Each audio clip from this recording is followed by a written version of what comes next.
July 25. What is God doing? As Mordecai was sitting at the king's gate, Bigthan and Teresh, two of the king's eunuchs who guarded the threshold, became angry and sought to lay hands on King Ahasuerus. And this came to the knowledge of Mordecai, and he told it to Queen Esther, and Esther told the king in the name of Mordecai.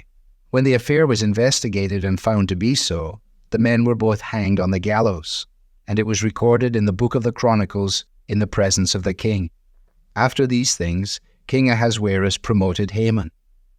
Esther chapter 2, verse 21 through chapter 3, verse 1.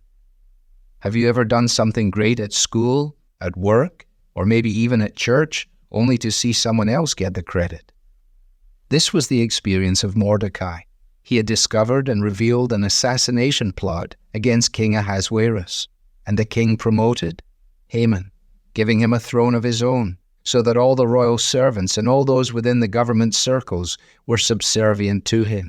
All Mordecai received was a few lines at the bottom of a page. But Mordecai did not yet understand how significant his recorded actions would prove to be, not only in his life, but for the entire Jewish population, indeed, to some extent, for the whole world. For 5 years later, at a moment when God's people faced being wiped out at Haman's command, one night the king could not sleep, and he gave orders to bring the book of memorable deeds, the Chronicles. And it was found written how Mordecai had told about Bigthan and Teresh, who had sought to lay hands on King Ahasuerus.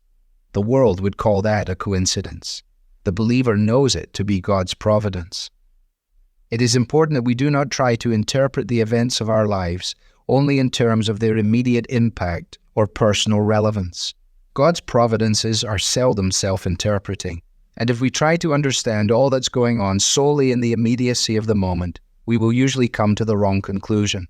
We want answers to appear clearly and quickly, and the resolutions to come now. But God calls us to cast our gaze on Him, trusting that His unfolding plan covers everything that is past, present, and future. We are to live and die in faith, believing that God will fulfill His purposes in every event, both big and small, both those we have dreamed of and those that feel like nightmares. It is justifiable to wonder what God is doing in your life and in this world. You probably will not get the right answer, though, by trying to analyze things within the frame of your life itself in terms of the here and now. What God is doing with you, in you, through you, and for you is almost certainly something far more significant than anything you can see. God is a covenant-keeping God who is sovereign over all the details of your life. That is the truth and hope on which to stand. Devotional material is taken from the Truth for Life Daily Devotional, copyright Alistair Begg. It's published by the Good Book Company.